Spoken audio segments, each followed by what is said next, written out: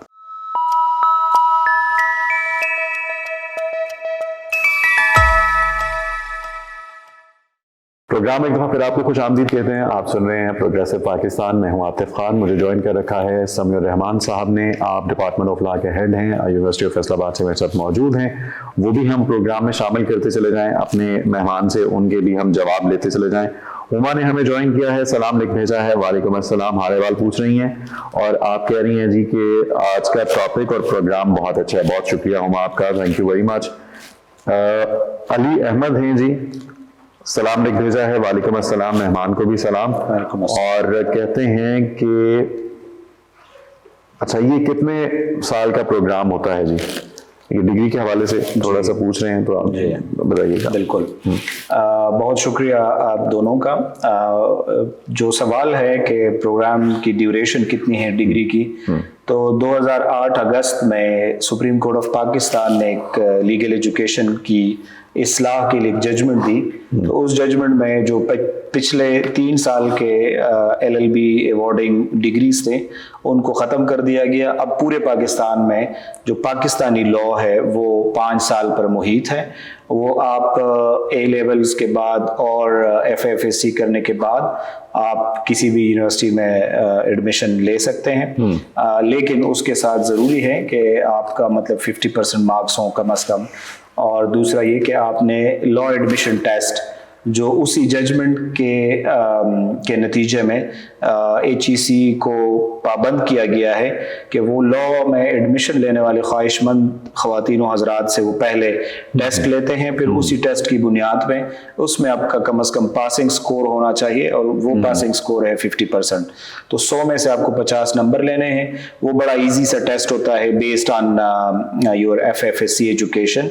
تو وہ ہر کوئی جس نے تھوڑا بہت پڑھا ہوتا ہے وہ اس کو پاس کر لیتا ہے. تو وہ ایک اسکریننگ ٹیسٹ کے طور پہ اس کو شامل کیا گیا ہے. تو آج کل پاکستان میں 5 سالہ ڈگری پروگرام ہے، LLB آنرز اس کو کہا جاتا ہے. اور اس کے لیے جو پری ریکویزٹس ہیں وہ ڈفرینٹ یونیورسٹیز کے مختلف ہیں. ہمارے یونیورسٹی آف فیصل آباد میں ہم نے 45% مارکس رکھے ہیں FFSC کے لیے اور 50% مارکس آپ کو لینے ہوتے ہیں لیٹ میں. تو آپ کے پاس یہ دونوں ریزلٹس ہوتے ہیں تو آپ ہماری یونیورسٹی میں اپلائی کر سکتے ہیں. اس کے بعد آپ کا انٹرویو ہوگا. اگر آپ انٹرویو میں سکسیزفل ہوتے ہیں تو آپ کو ہم ایڈمیشن دے دیتے ہیں. جیسے میں اگر یونیورسٹی آف فیصل آباد کی بات کروں تو یہاں پہ مجھے بڑی اسٹرینتھ نظر آتی ہے. ہر طرف پتہ چلتا ہے کہ لا ڈپارٹمنٹ کے اسٹوڈنٹس ہی گھوم رہے ہیں. تو یہ رجحان جو ہے بڑھتا جا رہا ہے. اس لحاظ سے جو ہے جس طرح ایک بات کی جاتی ہے کہ میں نے آغاز میں بھی بات کی تھی کہ جی غیر منظم ہے، ہو جاتے ہیں بعض اوقات اپنے رائٹس کو یہ سامنے رکھتے ہیں اور آئے دن کوئی احتجاج ریلیاں یا اس طرح کی چیزیں بھی ہو رہی ہوتی ہیں. تو سبھی سب ان چیزوں پہ قابو پانے کے لیے کچھ کیا جا رہا ہے؟ کوئی آپ لوگوں نے انیشیٹو لیے؟ جی بالکل. دیکھیں وہ ہم